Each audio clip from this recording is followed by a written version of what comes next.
ഈ അനുഗ്രഹിക്കപ്പെട്ട അവസരത്തിനായിട്ട് കർത്താവിനെ വാഴ്ത്തുന്നു. ഒരു പ്രാവശ്യം കൂടെ ദൈവത്തിൻ്റെ വചനവും എടുത്തുകൊണ്ട് പരസ്യ സ്ഥലത്ത് നിൽക്കാനുള്ള ആയുസ്സും ആരോഗ്യവും അവസരവും കൃപയും നൽകിത്തന്ന സർവകൃപാലുവായ ദൈവത്തിന് ഞാൻ സകല മഹത്വവും ബഹുമാനവും പുകഴ്ചയും ആരാധനയും അർപ്പിക്കുന്നു.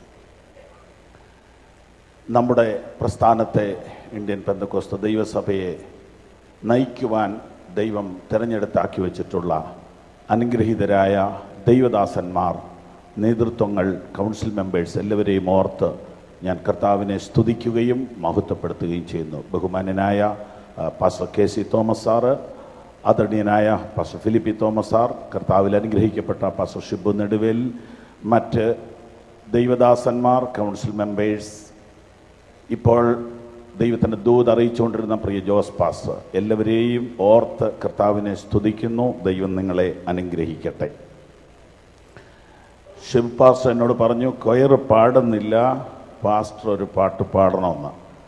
ഒരു പുതിയ പാട്ടിൻ്റെ ഒരു കോറസ് ഞാൻ പാടാം. നിങ്ങൾക്ക് കരങ്ങളടിച്ച്, ഒരു പക്ഷേ കേട്ടിട്ടുണ്ടാവും, ചേർന്ന് നിങ്ങൾക്ക് പാടാം. നമുക്ക് ചേർന്ന് പാടാം.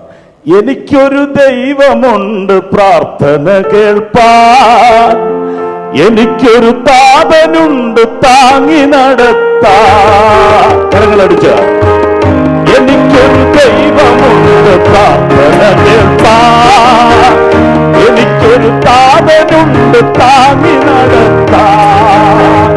എനിക്കൊരു ദൈവമുണ്ട് പ്രാർത്ഥന കേൾപ്പാൻ, എനിക്കൊരു താതനുണ്ട് താങ്ങി നടത്താൻ. പതറില്ല ഞാൻ, കരയില്ല ഞാൻ, പരിഭവിക്കില്ലിനി ഒരു നാളിലും. പതറില്ല ഞാൻ, കരയില്ല ഞാൻ, പരിഭവിക്കില്ലിനി ഒരു നാളിലും. എനിക്കൊരു ദൈവമുണ്ട് പ്രാർത്ഥന കേൾക്കാൻ, എനിക്കൊരു താതനുണ്ട് താങ്ങി നടത്താൻ. എനിക്കൊരു ദൈവമുണ്ട് പ്രാർത്ഥന കേൾക്കാൻ, കരുതുന്ന താതനുണ്ട് താങ്ങി നടത്താൻ. തളരില്ല ഞാൻ, പതറില്ല ഞാൻ, പരിഭവിക്കില്ലിനി ഒരു നാളിലും. തളരില്ല ഞാൻ, പതറില്ല ഞാൻ, പരിഭവിക്കില്ലിനി ഒരു നാളിലും.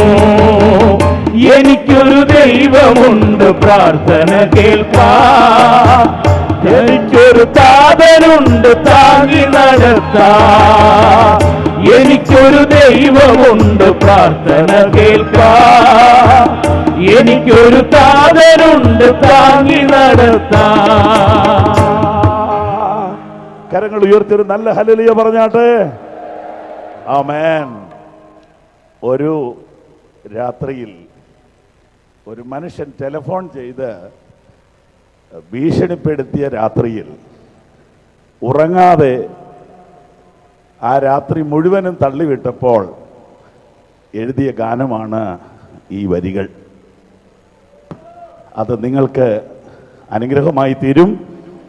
നിങ്ങൾക്ക് ആവശ്യപ്പെട്ടാൽ അതിൻ്റെ CD എന്തെങ്കിലും പിന്നീട് തരുന്നതാണ്. നമുക്ക് വചനത്തിലേക്ക് തിരിയാം. 1 ദിനവൃത്താന്തങ്ങൾ 4-ാം അധ്യായം 10-ാമത്തെ വാക്യം ഞാൻ വായിക്കാം. പിന്നീടുള്ളത് ബഹുമാനപ്പെട്ട ബാബു എബ്രഹാം പാസ്റ്റർ, എന്നേക്കാൾ സീനിയർ പാസ്റ്ററാണ്, അദ്ദേഹം എന്നോട് ഇങ്ങോട്ട് പറഞ്ഞു വാക്യം ഞാൻ വായിച്ചു കൊള്ളാമെന്ന്. ഞാൻ ആദ്യത്തെ വാക്യം ഒന്ന് വായിക്കട്ടെ. യബ്ബേസ് ഇസ്രയേലിൻ്റെ ദൈവത്തോട്, നീ എന്നെ നിശ്ചയമായി അനുഗ്രഹിച്ച് എൻ്റെ അതിർ വിസ്താരമാക്കുകയും നിന്റെ കൈ എന്നോട് കൂടെ ഇരുന്ന അനർത്ഥം എനിക്ക് വ്യസനകരമായി തീരാതവണ്ണം എന്നെ കാക്കുകയും ചെയ്താൽ കൊള്ളായിരുന്നു എന്നപേക്ഷിച്ചു. അവൻ അപേക്ഷിച്ചതിനെ ദൈവം അവന് നൽകി. ഞങ്ങളുടെ കർത്താവേ, ഈ വചനത്തെ നിന്റെ ജനത്തിന് ഒരു പ്രവചനമാക്കി മാറ്റണമേ. നിന്റെ ജനത്തിന് മറക്കാനാവാത്ത ഒരു സ്പർശനത്തിൻ്റെ ദിനമാക്കി മാറ്റണമേ. ഇത് വിടുതലായി വെളിപ്പെടട്ടെ, ഇത് സൗഖ്യമായി വെളിപ്പെടട്ടെ. ആമേൻ. അവനവൻ ഉണ്ടാക്കി വെച്ച പരിധികൾ, മറ്റുള്ളവരുണ്ടാക്കി വെച്ച അതിരുകൾ ഇന്ന് രാത്രി തകർന്ന് മാറിയിട്ട് ഇന്ന് വരെ സ്വപ്നം കാണാത്ത പരിധികൾക്കപ്പുറത്തേക്ക് ശുശ്രൂഷകന്മാർ മാറട്ടെ, യൗവനക്കാർ മാറട്ടെ. കണക്കുകൂട്ടലുകൾക്കപ്പുറത്ത്, പ്രതീക്ഷകൾക്കപ്പുറത്ത്, സ്വപ്നങ്ങൾക്കപ്പുറത്ത്, പ്രതീക്ഷയ്ക്കപ്പുറത്ത് ദൈവത്തിന്റെ പ്രവൃത്തിക്കായി ഇന്ന് രാത്രി ഞങ്ങളെ ഏൽപ്പിക്കുന്നു കർത്താവേ. ഈ രോഗം മാറുകയില്ല എന്ന് പറഞ്ഞ് പരിധി വെച്ച പരിധികൾ യേശുവിന്റെ നാമത്തിൽ ഇന്ന് രാത്രി മാറട്ടെ. എന്റെ ശുശ്രൂഷ ഇവിടം കൊണ്ട് തീർന്നു എന്ന പരിധി വെച്ച ആ പരിധി യേശുവിന്റെ നാമത്തിൽ ഇന്ന് രാത്രി മാറി, യേശുവിന്റെ നാമത്തിൽ തന്നെ. ഒരിക്കൽ കൂടെ കർത്താവിന് മഹത്വം കൊടുത്താണ്. ഇന്നലെ രാത്രി വളരെ വൈകി കിടക്കയിലേക്ക് പോയെങ്കിലും ദൈവത്തിൻ്റെ ആത്മാവ് പെട്ടെന്ന് പ്രാർത്ഥനയ്ക്കായി ഒരു പ്രേരണ തന്നതുകൊണ്ട് മുഖസ്തുതിക്കായി പറയുകയല്ല, ഇന്നലെ രാത്രിയിൽ വളരെ സമയം കർത്താവിൻ്റെ സന്നദ്ധിയിൽ ഇരിക്കാൻ അത്ഭുതകരമാവണ്ണം ഇടയായി. പരിധികൾ മാറ്റുക എന്നൊരു ശബ്ദം ഞാൻ കേട്ടതുപോലെ എനിക്ക് തോന്നുന്നു. പരിധികൾ മാറ്റുക. അപ്പോൾ ഈ വാക്യം ഞാൻ തപ്പിയെടുത്തു. ഒരു ചെറുപ്പക്കാരൻ പ്രാർത്ഥിക്കുകയാണ്, എൻ്റെ അതിർ വിസ്താരമാക്കണം. ഇന്ന് രാത്രി അങ്ങനെ പ്രാർത്ഥിക്കാമോ? അങ്ങനെ പ്രാർത്ഥിക്കാമോ? അങ്ങനെ പ്രാർത്ഥിക്കാമോ? എങ്കിൽ ചരിത്രപ്രധാനമായ ഒരു ദിവസമായിരിക്കും ഇന്ന് രാത്രി. ഇവിടെ ഇരിക്കുന്ന ചില ചെറുപ്പക്കാരുടെ തലവരെ മാറുന്ന രാത്രിയായിരിക്കും. ഇവിടെ ഇരിക്കുന്ന ചില ശുശ്രൂഷകന്മാരുടെ അവരെക്കുറിച്ചുള്ള അവരുടെ വിധി ഇന്ന് രാത്രി ദൈവം മാറ്റി എഴുതുന്ന രാത്രിയായിരിക്കും. Price the Lord. എന്തിനാ പ്രസംഗം? എന്തിനാ പ്രസംഗം? എന്തിനാ? ഇൻഫർമേഷൻ ആണോ? അതെ, ഇൻഫർമേഷൻ ഉണ്ട് പ്രസംഗത്തിൽ. എന്തിനാ പ്രസംഗം? പ്രോഗ്രാമിനെ അലങ്കരിക്കാനാണോ? പ്രോഗ്രാം അലങ്കരിക്കപ്പെടും പ്രസംഗത്താൽ. എന്തിനാ പ്രസംഗം? എന്തിനാ പ്രസംഗം? മാറ്റങ്ങൾ വരുത്തും. മാറ്റങ്ങൾ വരുത്തും. മാറ്റങ്ങൾ വരുത്തുക എന്ന് പറഞ്ഞാൽ എന്താ? ഈ ബോക്സ് ഇവിടുന്ന് മാറുകയല്ല ഈ പ്രസംഗം തീരുന്നത് വരെ. പക്ഷെ ഇവിടെ ഇരിക്കുന്ന ചിലരുടെ ഹൃദയത്തിന് മാറ്റം വരും, കാഴ്ചപ്പാടിന് മാറ്റം വരും, ചിന്താഗതിക്ക് മാറ്റം വരും, ശരീരത്തിന്റെ നിലയ്ക്ക് മാറ്റം വരും, മനസ്സിന്റെ നിലയ്ക്ക് മാറ്റം വരും. ഞാൻ വിശ്വസിക്കുന്നവർ ഒരിക്കൽ കൂടെ ദൈവത്തിന് മഹത്വം കൊടുത്തു. അങ്ങനെയാണെങ്കിൽ പ്രസംഗത്താൽ മാറ്റം സംഭവിക്കും. മനുഷ്യൻ ഒരു കാര്യം ചിന്തിച്ചാൽ, തീരുമാനിച്ചാൽ അതൊന്നും മാറ്റാനൊന്നും അത്ര എളുപ്പമൊന്നും പറ്റത്തില്ല. പക്ഷെ വചനം കേറി പിടിച്ചാൽ അവന്റെ 50 കൊല്ലത്തെ പാരമ്പര്യ സ്വഭാവം പെട്ടെന്ന് മാറുന്നത് കാണാം. 20 കൊല്ലമായി അവൻ ചെയ്തു പോന്നിരുന്ന ചില രീതികൾ പെട്ടെന്ന് മാറുന്നത് കാണാം. ഇന്ന് രാത്രി മാറ്റത്തിന് തയ്യാറാണ്.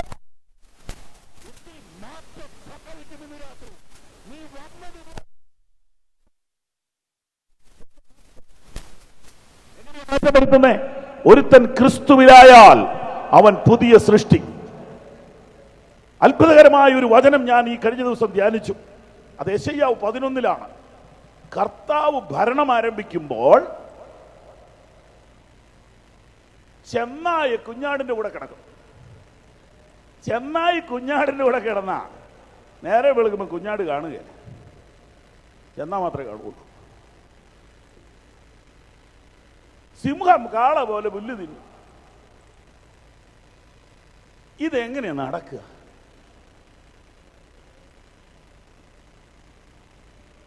ചെന്നായി എത്ര പ്രാവശ്യം പറഞ്ഞാലും കുഞ്ഞാട് ആ കൂട്ടായ്മ വേണ്ടെന്ന് പറയും. വേണ്ട, കൊള്ളാം, സംഗതിയെല്ലാം ഇഷ്ടപ്പെട്ടു, പക്ഷെ ഞങ്ങൾ കിടക്കുന്നില്ലെന്ന് പറയും.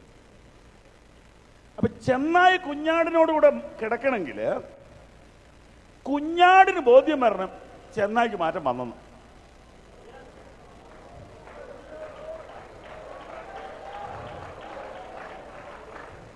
കാരണം കുഞ്ഞാടിത് എത്ര കണ്ടതാ. അപ്പൊ ഉടുപ്പിട്ടാലൊന്നും പരിപാടി നടക്കുകയില്ല. ചെന്നായി കുഞ്ഞാടിന്റെ ഉടുപ്പിട്ടാലൊന്നും പരിപാടി നടക്കുകയില്ല. ശബ്ദം മാറണം, ശബ്ദം മാറണം, മണം പിടുത്തം മാറണം, മണം പിടുത്തം ഉണ്ടല്ലോ അത് മാറണം, നോട്ടം മാറണം, കണ്ണിന് മാറ്റം വരണം, ആകപ്പാടെ മാറ്റം വന്നില്ലെങ്കിൽ കുഞ്ഞാടി ചെന്നായുടെ കൂടെ കിടക്കുകയില്ല. ഇത് 1000 ആണ്ടിൽ വരുമെന്നാണോ പറയുന്നത്? 1000 ആണ്ടിൽ വന്നോട്ടെ. ഇന്ന് ഈ പന്തലിൽ അത് വരണം. ഈ പന്തലിൽ അത് വരണം. നിന്നെ കുറിച്ചുള്ള ചിന്താഗതി മറ്റുള്ളവർക്ക് മാറണം. നിന്റെ സ്വഭാവത്തിന് മാറ്റം വരണം. ആര് വരുത്തും? എങ്ങനെ വരുത്തും? എങ്ങനെ വരുത്തും? എങ്ങനെ വരുത്തും? പരിശുദ്ധാത്മാവിനെ വരുത്താൻ പറ്റുള്ളൂ. ഈ സിംഹം പുല്ല് തിന്നുകയാണെങ്കിൽ സിംഹത്തിന് എന്തെല്ലാം മാറ്റം വരണം? സിംഹം നോൺ വെജ് അല്ലേ? അതെങ്ങനെ പുല്ല് തിന്നുന്നത്? ആട് പുല്ല് തിന്നോണ്ടിരിക്കുക. സിംഹത്തിന് ആടിനെ തിന്നണമെന്നാ താല്പര്യം. പക്ഷെ ഇപ്പൊ ഈ സിംഹം പുല്ല് തിന്നുക, ആട് തിന്നുന്ന പോലെ പുല്ല് തിന്നുക. എങ്ങനെ ഇത് സംഭവിച്ചത്? അതിന്റെ മീശയെല്ലാം എടുത്തു മാറ്റുകയല്ല ചെയ്തത്. അതിന്റെ ഉടുപ്പ് ഒരു വേറെ ഉടുപ്പിടിക്കുകയല്ല ചെയ്തത്. അതിനെ പുതിയൊരു ഷൂ ഇടിക്കുകയല്ല ചെയ്തത്. ഇതിന്റെ ഈ ടേസ്റ്റ് എന്ന് പറയുന്ന സാധനം എവിടുന്നാണോ പുറപ്പെടുന്നത്, ആ കേന്ദ്രത്തെ ആരോ കയറി പിടിച്ചു. ടേസ്റ്റ് ടേസ്റ്റ് ആ ടേസ്റ്റിന്റെ സെന്റർ പോയിന്റിൽ ഉടമസ്ഥൻ കയറി തൊട്ടു. തൊട്ടപ്പോ പറയുക, മട്ടൻ എനിക്ക് ഇഷ്ടമല്ല, ചിക്കൻ എനിക്ക് മണം പോലും കേൾക്കണ്ട, എനിക്ക് വൈക്കോല് മതി. ഇത് ഉടുപ്പിട്ട് മാറുന്ന മാറ്റമല്ല, അകത്തു വരുന്ന മാറ്റമാണ്. ഇന്ന് രാത്രി ഞാൻ ചോദിക്കട്ടെ, ദൈവം നമ്മുടെ രുചി മാറ്റിയിട്ടില്ലേ? ദൈവം നമ്മുടെ പല ടേസ്റ്റുകളും മാറ്റിയിട്ടില്ലേ? ഇന്ന് രാത്രി വീണ്ടും ഒരു മാറ്റത്തിനായി ഏൽപ്പിച്ചുകൂടാ. എന്തിനാ പ്രസംഗിക്കുന്നത്? എന്തിനാ? മാറ്റങ്ങൾ വരുത്താൻ വേണ്ടിയിട്ടാണ്. അങ്ങനെയാണെങ്കിൽ ഇന്ന് രാത്രി ഒരു മാറ്റം എനിക്ക് സംഭവിക്കണം. ഒരു മാറ്റം എൻ്റെ കുടുംബത്തിൽ സംഭവിക്കണം. ഒരു മാറ്റം എൻ്റെ ശുശ്രൂഷയിൽ സംഭവിക്കണം. ഞാനൊരു ചോദ്യം ചോദിക്കുന്നു. കർത്തൃവേലക്കാര് ഫുൾ ടൈമോ പാർട്ട് ടൈമോ ആയിട്ട് സുവിശേഷ വേല ചെയ്യുന്നവരെല്ലാം ഒന്ന് കൈ ഉയർത്തി പിടിക്കാമോ? ഒരു നല്ല ഹല്ലേലൂയ പറഞ്ഞാട്ടെ. ഞാനത് ചോദിച്ചത് വളരെ കൂടുതൽ പാസ്റ്റർമാർ ഇവിടെ ഉണ്ട്, അതുകൊണ്ടാണ്. അതെ, ദൈവദാസന്മാർക്കും കൂടെ പ്രയോജനപ്പെടുന്ന ഒരു സന്ദേശമായിട്ടായിരിക്കും ഇത് ഇന്ന് രാത്രി നിങ്ങൾക്ക് ലഭിക്കുന്നത്. എബേസ് ഒരൊറ്റ പ്രാർത്ഥന. പേരിന്റെ അർത്ഥമോ പേരിടാനുണ്ടായ സാഹചര്യമോ ഒന്നും വേണ്ടത്ര ചിന്തിച്ചില്ല, അല്ലെങ്കിൽ പരിഗണിച്ചില്ല. അവൻ ദൈവത്തോടൊരു പ്രാർത്ഥന പ്രാർത്ഥിച്ചു. എന്റെ ദൈവമേ, എന്റെ അതിര് വിശാലമാക്കണമേ. എന്റെ ദൈവമേ, എന്റെ അതിര് വിശാലമാക്കണമേ. എന്റെ ദൈവമേ, എന്റെ അതിര് വിശാലമാക്കണമേ. ഞാൻ ചോദിക്കുന്നു, മനുഷ്യന് ദൈവം അതിര് വെച്ചിട്ടുണ്ടോ? മനുഷ്യന് ദൈവം അതിര് വെച്ചിട്ടുണ്ടോ? ഇല്ല. മനുഷ്യന് ദൈവം അതിര് വെച്ചിട്ടില്ല. പിന്നെ മനുഷ്യൻ അതിര് ആരാ വെച്ചത്? മനുഷ്യൻ തന്നെയാ വെച്ചത്. ആരൊക്കെയാ വെച്ചത്? ഒന്ന് നീ തന്നെ, രണ്ട് നിന്റെ വീട്ടുകാര്. നീ ഗുണം വരികയല്ല, നീ ഇത്രേ വരുവുള്ളൂ എന്ന് വീട്ടുകാർ ചെറുപ്പത്തിൽ പല പ്രാവശ്യം പറഞ്ഞിട്ടുണ്ട്. അത് റെക്കോർഡ് ചെയ്ത് ഇട്ടിട്ടുണ്ട്. മൂന്നാമതോ നാട്ടുകാര്. ഷിക്കാഗോ ഡെയിലി ന്യൂസിലെ സുപ്രസിദ്ധനായ കാർട്ടൂണിസ്റ്റ് ഷൂമേക്കർ എന്ന് പറയുന്ന മനുഷ്യൻ ചെറുപ്പത്തിൽ ഷിക്കാഗോ യൂണിവേഴ്സിറ്റിയിലെ ഫൈൻ ആർട്സ് കോളേജിൽ പഠിക്കാൻ ഒരു അഡ്മിഷൻ ചെയ്യുന്നു. ഇന്റർവ്യൂ നടത്തിയ പ്രസിദ്ധനായ സാറ് പറഞ്ഞു, നിനക്ക് വരയ്ക്കാൻ ടാലന്റ് ഇല്ല, വേറെ പണിക്ക് പോക്കോളാൻ പറഞ്ഞു. അപ്പൊ അവനെ ഒരു പരിധി വെച്ചു. ആര്? സാറ്. നീ ഇത്രേ വരുവുള്ളെന്ന് പറഞ്ഞു. പക്ഷെ അവൻ തീരുമാനിച്ചു, ഈ പരിധി ഞാൻ മാറ്റും. അവൻ പരിശ്രമിച്ചു, അവൻ പ്രാർത്ഥിച്ചു. നാളുകൾ കഴിഞ്ഞപ്പോൾ അവിടുത്തെ ഏറ്റവും പ്രധാനപ്പെട്ട പത്രത്തിലെ ഏറ്റവും പ്രധാനപ്പെട്ട കാർട്ടൂണിസ്റ്റ് അവൻ ഉയർന്നു. 1950 അവാർഡ് അവന് കിട്ടി. നമുക്ക് പരിധി വെക്കുന്നത് ആരാ? ഒന്ന് നമ്മള്, രണ്ട് നമ്മളെ കുടുംബക്കാര്, മൂന്ന് നമ്മുടെ സമൂഹം. സ്തോത്രം. ദൈവം ആർക്കും പരിധിയൊന്നും വെച്ചിട്ടില്ല. ഞാൻ വചനം കൊണ്ട് നിങ്ങളെ അത് മനസ്സിലാക്കി തരാൻ ശ്രമിക്കാം. ദൈവം നീ ഇത്രയും വന്നാ മതി എന്ന് ആരോടും പറഞ്ഞിട്ടില്ല. നീ ഇത്രയും വന്നാ മതി, നീ ഇത്രയും ആത്മാക്കളെ നേടിയാ മതി, നീ ഇത്രയും പ്രസംഗിച്ചാ മതി, നീ ഇത്രയും സ്ഥലത്ത് പോയാ മതി, നീ ഇത്രയൊക്കെ പ്രാർത്ഥിച്ചാ മതി, ഇത്രയൊക്കെ പ്രതീക്ഷിച്ചാ മതി, ഇത്രയും ആരോഗ്യം നിനക്കും മതി, ഇത്രയും പൈസ നിനക്കും മതി. ഇത്രയൊക്കെ മതി എന്ന് ദൈവം ആരോടും പറഞ്ഞിട്ടില്ല. ദൈവം ആർക്കും പരിധി വെച്ചിട്ടില്ല. ഞാനും നിങ്ങളും കൂടി ഉണ്ടാക്കിയ പരിധി കർത്താവിന്റെ കൃപയിൽ ആശ്രയിച്ച് ഇന്ന് രാത്രി എടുത്തു മാറ്റാൻ ഒന്ന് മനസ്സ് വെച്ചാൽ പരിശുദ്ധാത്മ ശക്തി നിങ്ങളിലേക്ക് വരികയും നിങ്ങൾ വിചാരിക്കാത്ത കാര്യങ്ങൾ നിങ്ങളിലൂടെ സംഭവിപ്പിക്കുമാറാക്കുകയും ചെയ്യും. ഹല്ലേലൂയ. ഒന്ന് അബ്രഹാം വായിച്ചാട്ടെ പ്ലീസ്. ഉൽപ്പത്തി 17:18. ഉൽപ്പത്തി 17:18. ഇസ്മായേൽ നിന്റെ മുൻപാകെ ജീവിച്ചിരുന്നാൽ മതി എന്ന് അബ്രഹാമിനിട്ട പരിധിയാണത്. അബ്രഹാമിനിട്ട പരിധിയാണത്. അബ്രഹാമിനിട്ട അതിരാണത്. ഇവിടെ വരെ മതി. എന്താ കാര്യം? ദൈവം അവന് വാഗ്ദാനം നൽകി. അവനത് വിശ്വസിച്ചു, അവനതനുസരിച്ചു. എന്നാൽ കുറെ കാലം കഴിഞ്ഞപ്പോൾ അവന്റെ പ്രതീക്ഷയ്ക്ക് ഭംഗം വന്നു. അങ്ങനെ അവനൊരു ഇസ്മായേലിനെ കിട്ടി. അത്രേ പറഞ്ഞാൽ മതിയല്ലോ. ദൈവം തമ്പുരാൻ മറന്നെന്ന യവൻ വിചാരിച്ചത്.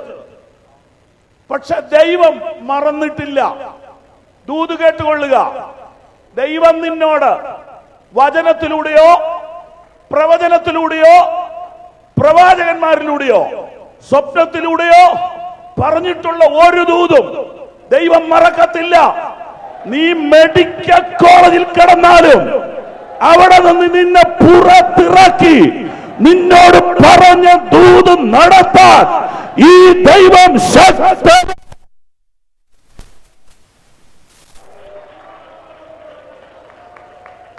നീ 6 മാസമേ ജീവിക്കുകയുള്ളൂ എന്ന് ഡോക്ടർ വിധി എഴുതുമ്പോൾ നീ ആ വിധി ഇടത്തെ കയ്യിൽ പിടിച്ചിട്ട് വലത്തെ കയ്യിൽ ദൈവത്തിന്റെ പ്രോമിസ് എടുത്ത് ഉയർത്തി പിടിക്കണം. ഞാൻ മരിക്കയില്ല, ഞാൻ ജീവനോടെ ഇരുന്ന് യഹോവയുടെ പ്രവർത്തികളെ വർണ്ണിക്കും. ദൈവം ചിലർക്ക് മരണത്തിന്റെ ഡേറ്റ് ഇന്ന് രാത്രി മാറ്റുന്നു. പിശാച് കുറിച്ചിട്ട മരണരേഖ ഇന്ന് രാത്രി ചിലരുടെ ജീവിതത്തിൽ നിന്ന് ഡിലീറ്റ് ചെയ്യുന്ന രാത്രിയാ. നിനക്കെതിരെ എഴുതിയ വിധി ഇതാ പരിശുദ്ധാത്മാവ് മായ്ക്കുന്നു. വിശ്വസിച്ച് ഏറ്റെടുത്തോ. പ്രസംഗം ഇൻഫർമേഷൻ അല്ല, ഡെലിവറൻസ് ആണ്. റബ ഹദല ദുഃഖര ഹന്തല റിഗമന ഹദല റൂഷ ദിന അപ്പാലദാര ഹതര റിബല ഹന്ദരി ഹദുരദന.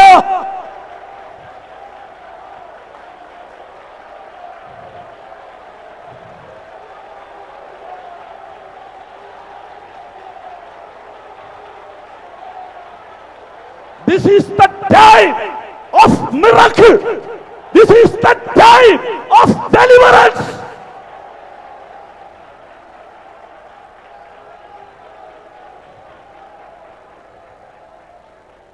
ഹല്ലേലൂയ. അബ്രഹാമേ, ദൈവത്തിന് മറവിയില്ല. ഞാൻ അങ്ങനെ പറഞ്ഞായിരുന്നോ? ഞാൻ ഓർക്കുന്നില്ലല്ലോ എന്ന് പറയുന്ന ഒരു ദൈവത്തെ അല്ല ഞാനും നിങ്ങളും സേവിക്കുന്നത്. നിന്നോട് പറഞ്ഞതൊന്നും അവൻ മറക്കത്തില്ല, അവൻ കുറയ്ക്കത്തില്ല, അവൻ തിരുത്തത്തില്ല. ശരിക്ക് തിരിയുന്നുണ്ടോ? ഒന്നുകൂടെ ഞാൻ പറയാം. നിന്നോട് പറഞ്ഞതൊന്നും അവൻ മറക്കുകയില്ല, അവൻ കുറയ്ക്കുകയില്ല, അവൻ തിരുത്തുകയില്ല. നീയായിട്ടത് കുറയ്ക്കരുത്, നീയായിട്ടത് തിരുത്തരുത്. ഒരസാധാരണ വിളി നിന്റെ മേലുണ്ട്, ഒരസാധാരണമായ അഭിഷേകം നിന്റെ മേലുണ്ട്, ഒരസാധാരണമായ കോളിംഗ് നിന്റെ മേലുണ്ട്. അത് വെളിപ്പെടുന്ന വർഷമായിട്ട് 2013.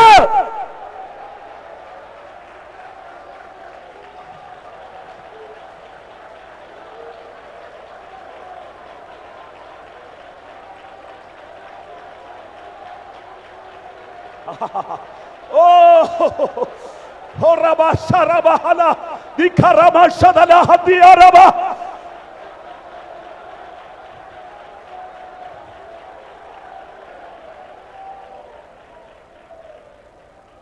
അബ്രഹാമേ, നിന്റെ ഭാര്യ ഗർഭവതിയാകാൻ പോകുന്നു. അബ്രഹാം പറഞ്ഞു നടക്കാത്ത കാര്യമൊന്നും പറയില്ല ദൈവമേ.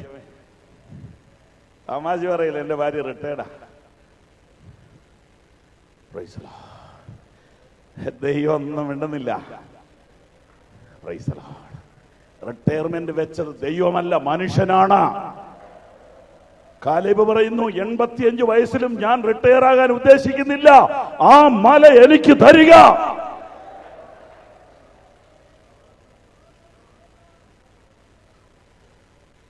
ഹല്ലേലൂയ. നിന്റെ ഭാര്യ സാറായിൽ നിന്ന് നിനക്ക് മകൻ ജനിക്കുമ്പോൾ അബ്രഹാം പറഞ്ഞ, കർത്താവേ അത്രയൊന്നും കഷ്ടപ്പെടണ്ട. നീ പണ്ട് പറഞ്ഞു, ഞാൻ വിശ്വസിച്ചു, നീയും വിശ്വസിച്ചു. നിന്നെ കൊണ്ട് നടത്താൻ പറ്റിയില്ല. ഇനിയിപ്പം നമ്മൾ രണ്ടും അറിഞ്ഞാൽ മതി. ഞാനൊരു അഡ്ജസ്റ്റ്മെൻറ്റിൽ അതൊരു ക്രമീകരണം ചെയ്തിട്ടുണ്ട്, വെളി വിണ്ണണ്ട. ഇത് എൻ്റെ മകനാ, നീ തന്നാന്ന് ഞാൻ സാക്ഷി പറഞ്ഞോളാം, പോരെ. ഇസ്മായിൽ നിന്റെ മുൻപാകെ ജീവിച്ചു. ഇവന് വലിയ ചിത്തജൂലിയൊന്നും വരാതെ കാത്തേച്ചാൽ മതി. ഇസ്മായിൽ തമ്പുരാൻ പറഞ്ഞു, എനിക്ക് അക്ഷരത്തെറ്റൊന്നും പറ്റിയിട്ടില്ല, എനിക്ക് ഓർമ്മക്കുറവില്ല. നിന്നോട് പറഞ്ഞത് ദാസിയിൽ നിന്നൊരു മകൻ ലഭിക്കുമെന്നല്ല, നിന്റെ ഭാര്യ സാറയിൽ നിന്നൊരു മകൻ ലഭിക്കുമെന്ന. വളഞ്ഞ വഴിയിലൂടെ നേടിയതല്ല, ദൈവം നേരിട്ട് തരുന്നതുണ്ട്. ദൈവം നിനക്ക് ചിലത് തരാൻ പോകുന്നു, അത് അപഹരിക്കാൻ ആർക്കും കഴിയില്ല.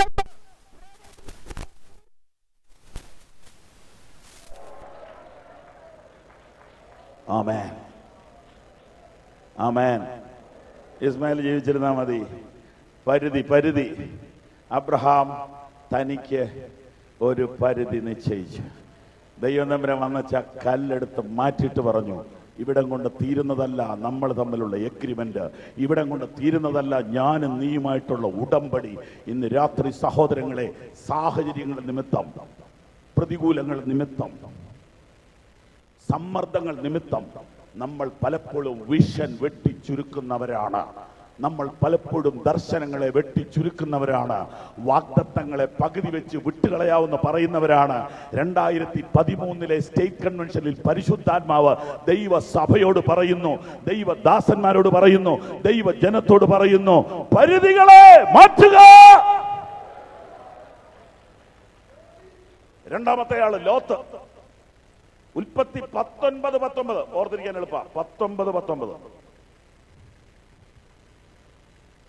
നിനക്കടിയനോട് കൃപ തോന്നിയല്ലോ, എന്റെ ജീവനെ രക്ഷിപ്പാൻ എനിക്ക് വലിയ കൃപ നീ കാണിച്ചിരിക്കുന്നു. പർവ്വതത്തിൽ ഓടി എത്തുവാൻ എനിക്ക് കഴിയുകയില്ല, പക്ഷെ എനിക്ക് ദോഷം തട്ടി മരണം ഭവിക്കും. ഇതാ ഈ പട്ടണം സമീപമാകുന്നു, അവിടേക്ക് എനിക്ക് ഓടാം. ഹല്ലേലൂയ.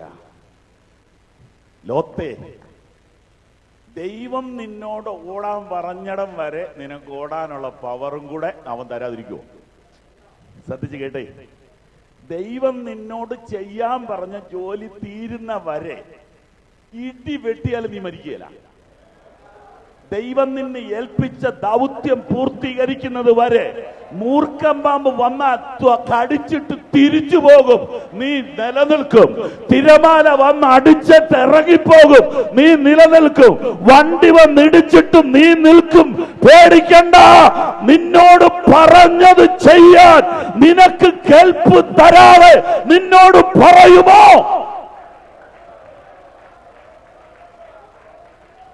ഒരു ആവേശം മാത്രമല്ല, വചനമാണ്. നോക്കൂ, ലോത്തിനോട് പോകാൻ പറഞ്ഞ പർവ്വതം വരെ പോകാനുള്ള എനർജി ആ വാക്കിനകത്തുണ്ട്. സ്തോത്രം. നിന്നെ വിളിച്ച വിളിക്കകത്ത് അത് ഫുൾഫിൽ ചെയ്യാനുള്ള എനർജി ഉണ്ട്. നിന്റെ മേൽ ചൊരിഞ്ഞ അഭിഷേകത്തിനകത്ത് അത് പൂർത്തീകരിക്കാനുള്ള എനർജി ഉണ്ട്.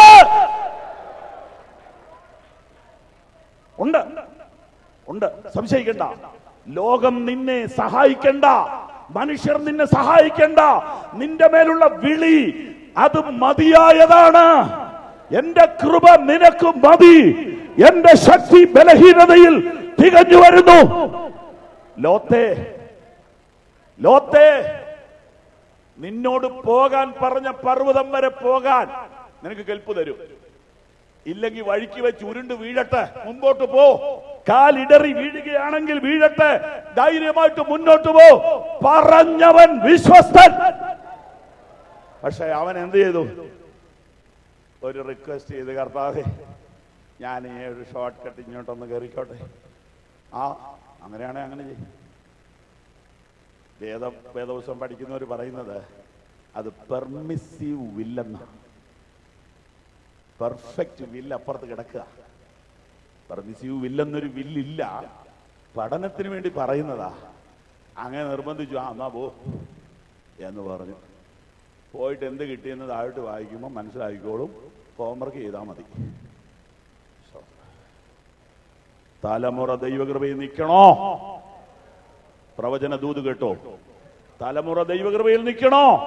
പറഞ്ഞടത്ത് പൊക്കോ, പറഞ്ഞടത്ത് ചെയ്തോ, പറഞ്ഞടത്ത് നിന്നോ. നീ കേട്ട ദൈവശബ്ദം നിനക്ക് മാത്രമേ അറിയത്തുള്ളൂ. അതിനോട് വിശ്വസ്തത പാലിച്ചോ. നിന്റെ തലമുറ പെരുവഴിയാകാൻ അവൻ സമ്മതിക്കയില്ല. നിന്റെ തലമുറ ലജ്ജിച്ചു പോകാൻ അവൻ സമ്മതിക്കയില്ല. കുറുക്കുവഴി തേടിയാൽ തലമുറ കോർട്ടി പോലും കാണുക. എത്ര പേർക്ക് ദൂത് മനസ്സിലായി? ദൈവം നിങ്ങളെ അനുഗ്രഹിക്കട്ടെ. മൂന്നാമത്തെ കഥാപാത്രം, സ്വയം പരിധി നിശ്ചയിച്ച മൂന്നാമത്തെ കഥാപാത്രം യൂദാ. യൂദായിക്ക് വാക്യം വായിക്കണ്ടല്ലോ. മത്തായി, മർക്കോസ്, ലൂക്കോസ്, യോഹന്നാൻ എല്ലായിടത്തും ഉണ്ട്. സ്തോത്രം. 5 അപ്പോൾ 5000 കൊടുക്കുന്ന യേശുവിൻ്റെ കൂടെ നടന്നിട്ട്, വെള്ളം വീഞ്ഞാക്കുന്ന യേശുവിൻ്റെ കൂടെ നടന്നിട്ട്, രക്തസ്രാവം സൗഖ്യമാക്കുന്ന യേശുവിൻ്റെ കൂടെ നടന്നിട്ട്, വെള്ളത്തിൻ്റെ മുകളിൽ കൂടെ നടക്കുന്ന യേശുവിൻ്റെ കൂടെ നടന്നിട്ട്, നിത്യജീവന്റെ ഉടമസ്ഥനായ യേശുവിൻ്റെ കൂടെ നടന്നിട്ട്, ഈ 30 വെള്ളിക്കാശിൽ നീ നിന്നെ ഒതുക്കിക്കളഞ്ഞല്ലോ എൻ്റെ യൂദാ.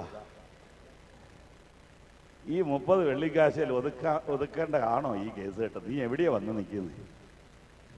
എന്ത് ഈ കാണിക്കണേ? ഇതിനകത്തൊക്കെ ചുറ്റിക്കറങ്ങി നടന്ന് 10 രൂപ ഉണ്ടാക്കാമെന്നാണോ വിചാരിക്കുന്നത്? നിന്നെപ്പോലെ മണ്ടം ഭൂമി വേറൊന്നുമില്ല. വാഴക്കൊല കച്ചവടം അതിനേക്കാളൊക്കെ ലാഭം ഉണ്ടാവും. പിണക്കൊന്നും തോന്നരുത്.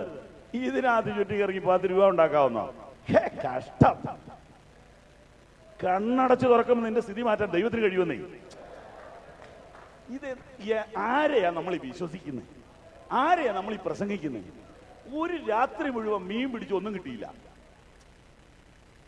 കിട്ടിയില്ല. പത്രോസും കൂട്ടരും പറയുന്നു ഇന്ന് ഇവിടെ മീനില്ല, ക്ലൈമറ്റ് മോശം.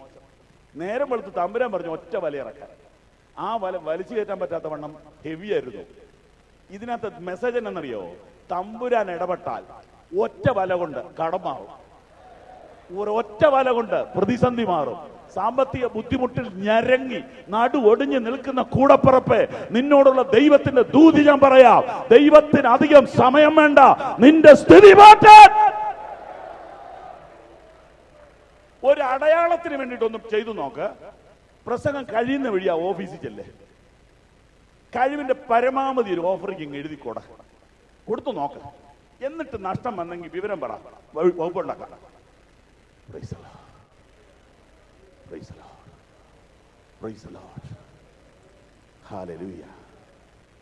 യൂദാ പരിമിതപ്പെടുത്തി.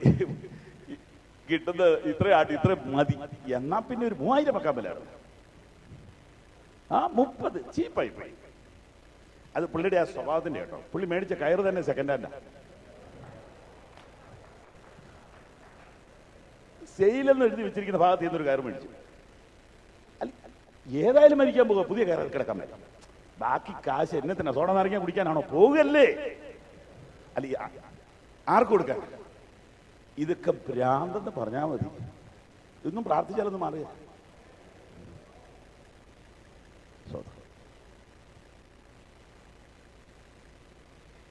ഇത്രയുള്ളോ നിനക്കിത് പ്രതീക്ഷ?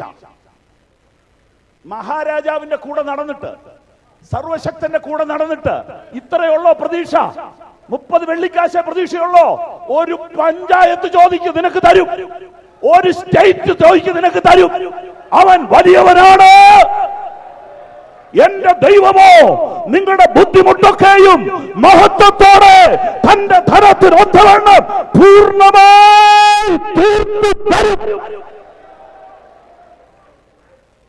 ഞാൻ ആദ്യം പറഞ്ഞ വാചകം വീണ്ടും പറയുന്നു. എന്തിനാ പ്രസംഗം കേൾക്കുന്നതെന്ന് ഇടയ്ക്കിടയ്ക്ക് ഓർത്തോണം. ഒരു ഇൻഫർമേഷൻ അല്ല, ഒരു ദൈവപ്രവൃത്തിക്ക് വേണ്ടിയാ, ഒരു ദൈവപ്രവൃത്തിക്ക് വേണ്ടിയാ. അങ്ങനെയാണ് പ്രാർത്ഥിച്ച് ഏൽപ്പിച്ചു കൊടുത്തോ. ഓരോ വചനവും വിടുതലായി മാറും, ഓരോ വചനവും ഡെലിവറൻസായി മാറും, ഓരോ വചനവും പ്രവചനമായി മാറും, ഓരോ വചനവും സൗഖ്യമായി മാറും. പ്രസംഗം തീരുന്നതിന് മുമ്പ് തന്നെ നിന്റെ വിടുതൽ നീ തിരിച്ചറിയും. നിനക്ക് അകത്തും പുറത്തും മാറ്റം വരുന്നത് വചനത്തിന്റെ ഇടയിൽ നടക്കും. എനിക്ക് ഭയങ്കര വിശ്വാസ പ്രസംഗത്തില്. ഞാനൊരു 6 മാസം നെഞ്ചുവേദനയിൽ ഭാരപ്പെട്ടു. എറണാകുളത്തുള്ള മെയിൻ ഹോസ്പിറ്റലിലെല്ലാം എന്റെ സ്നേഹിതർ എന്നെ കൊണ്ടുപോയി. ഞാൻ പ്രാർത്ഥിച്ചുകൊണ്ട് പോകും, എന്റെ ദൈവമേ എന്നെ ഒന്ന് അഡ്മിറ്റ് ചെയ്യണേന്ന്. അവർ കംപ്ലീറ്റ് ചെക്കപ്പ് നടത്തിച്ച് പറയും നിങ്ങൾക്ക് ഒരു അസുഖമില്ല, വീട്ടിൽ പോകോളാം. ഞാൻ വീട്ടിൽ വരും, എനിക്ക് വേദന തുടങ്ങും. എന്റെ സെന്ററിലെ കൂട്ടുവേലക്കാരെല്ലാവരും കൂടെ വന്ന് ഹോളിൽ ഇരുന്ന് പ്രാർത്ഥിക്കും. ഞാൻ ഹോളിൽ കിടന്ന് ഉരുളും, വേദന കാരണം, പെയിൻ കാരണം. ഏത് ടെസ്റ്റ് നടത്തിയാലും രോഗം കണ്ടുപിടിക്കാൻ പറ്റുകയില്ല. പലരും പ്രാർത്ഥിച്ചു, സൗഖ്യം വന്നില്ല. പ്രവാചകന്മാർ വന്ന് പ്രാർത്ഥിച്ചു, തൽക്കാല ആശ്വാസം കിട്ടിയുള്ളൂ.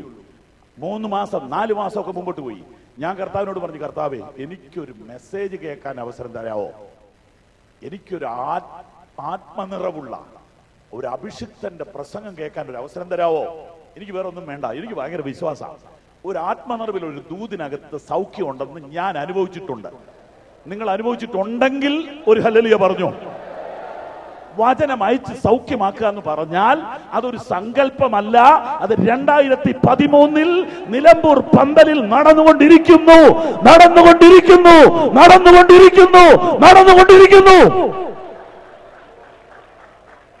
കൃപയാൽ പിറവത്തൊരു കൺവെൻഷൻ വന്നു. ഞാൻ ആ സംഘാടകരെ വിളിച്ചു പറഞ്ഞു, ഞാൻ 8 മണിക്ക് അവിടെ വരെ വരും. എന്നെ വിളിച്ച് സ്റ്റേജിലോട്ടൊന്നും കൊണ്ടുപോകരുത്, പ്രസംഗം കേൾക്കാനാ വരുന്നത്. ഞാൻ 8 മണിക്ക് അവിടെ ചെന്നു.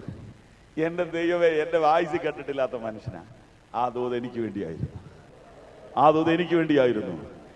അന്ന് എനിക്കൊരു വിടുതൽ കിട്ടി. പ്രസംഗം നിന്നെ മാറ്റം വരുത്താനുള്ളതാണ്.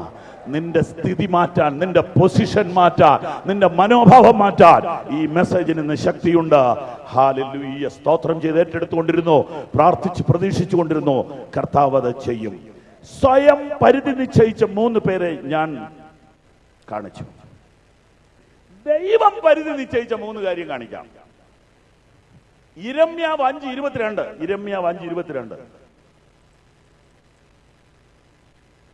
Hallelujah Jesus. യിരെമ്യാവ് 5:22. നിങ്ങൾ എന്നെ ഭയപ്പെടുകയില്ലയോ, എന്റെ സന്നിധിയിൽ വിറയ്ക്കയില്ലയോ എന്ന് യഹോവയുടെ അരുളപ്പാട്. ഞാൻ കടലിന് കവിഞ്ഞു കൂടാതെ വണ്ണം നിത്യപ്രമാണമായി മണൽ അതിരാക്കി വെച്ചിരിക്കുന്നു. ഞാൻ കടലിന് കടക്കാൻ പറ്റാതെ വണ്ണം നിത്യപ്രമാണമായി മണൽ അതിരാക്കി വെച്ചിരിക്കുന്നു. മറ്റു ഭാഗങ്ങളൊക്കെ വായിക്കാം. എത്ര അലച്ചാലും ആ അതിര് ലംഘിക്കാൻ പറ്റുകയല്ലെന്ന് തിരുവചനം പറയുന്നു. അപ്പൊ ദൈവം അതിര് വെച്ചിട്ടുണ്ട്, പക്ഷെ മനുഷ്യനല്ല, ഈ പ്രകൃതിക്ക്. എന്തിനാ ദൈവം കടലിന് അതിര് വെച്ചെന്നറിയാവോ? നിന്നെ വിഴുങ്ങാതിരിക്കാൻ.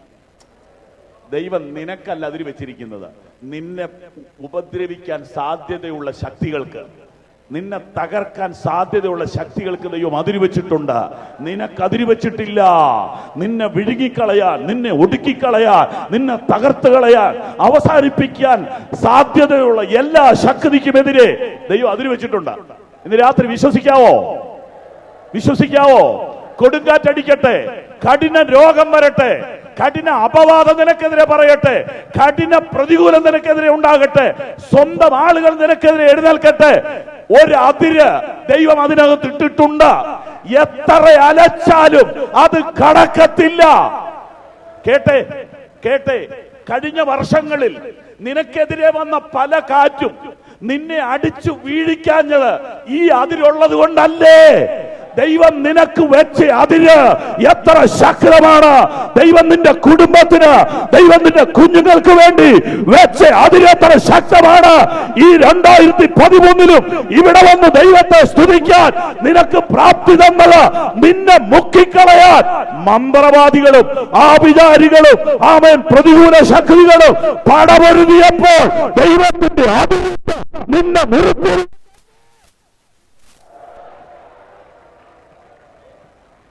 ദൈവം അതിരിട്ടിട്ടുണ്ട് കടലിന്, നിനക്കല്ല. ജീസസ്. ഇനി വായിപ്പിക്കാതെ അങ്ങ് പറയാം. 104:19, യെശയ്യാവ് 40:26. ദൈവം പ്രപഞ്ചത്തിന് അഥവാ സൂര്യന്, ചന്ദ്രന്, നക്ഷത്രങ്ങൾക്ക് പരിധി വെച്ചിട്ടുണ്ട്. സൂര്യനും ചന്ദ്രനും നക്ഷത്രങ്ങൾക്കും പരിധി വെച്ചിട്ടുണ്ട്. 3, ദൈവം കാട്ടുമൃഗങ്ങൾക്ക് പരിധി വെച്ചിട്ടുണ്ട്. 104:20, നീ ഇരുട്ട് വരുത്തുന്നു, രാത്രി ഉണ്ടാകുന്നു, അപ്പോൾ കാട്ടുമൃഗങ്ങളൊക്കെയും സഞ്ചാരം തുടങ്ങുന്നു. സൂര്യൻ ഉദിക്കുമ്പോൾ അവ മടങ്ങുന്നു. ഒരു ദൂത് കേട്ടോണം. കാട്ടുമൃഗങ്ങളൊക്കെ സഞ്ചരിക്കുന്ന കാണുമ്പോൾ പേടിക്കണ്ട. ഒരു സമയം വെച്ചിട്ടുണ്ട്. 1-2 മണിക്കൂറോടെ കഴിയുമ്പോൾ സൂര്യൻ ഉദിക്കുമ്പോൾ നിന്നെ കണ്ണുരുട്ടി കാണിച്ച കാട്ടുമൃഗങ്ങള്, നിനക്ക് ഭീഷണി മുഴക്കിയ കാട്ടുമൃഗങ്ങള്, അത് എത്ര വലിയ ഹിംസ്ര ജന്തുവാണെങ്കിലും നീതി സൂര്യന്റെ ഒരു ശബ്ദം കേൾക്കുമ്പോൾ അത് ഒളിക്കും. 1-2 കാട്ടുമൃഗം വന്ന വിഷമിക്കണ്ട, ദൈവം അയച്ചിട്ടാ വന്നത്. നീ ഇരുട്ട് വരുത്തുന്നു, രാത്രി ഉണ്ടാകുന്നു. കൂട്ടുവേലക്കാരോട് ഒരു ദൂത് പറയാം.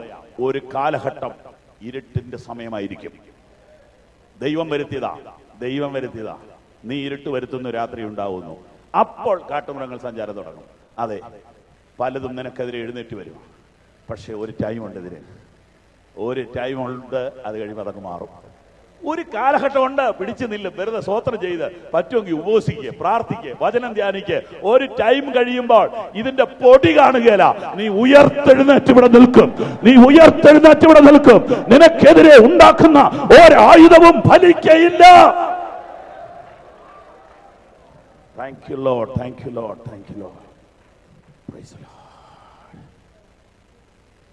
എന്തുകൊണ്ട് മനുഷ്യന് ദൈവം അതിര് വെച്ചിട്ടില്ല, പരിധി വെച്ചിട്ടില്ലെന്ന് പറയുന്നു? 3 കുറിപ്പുകൾ തരാം. 1, യെശയ്യാ പ്രവചനം 40-ാം അധ്യായം.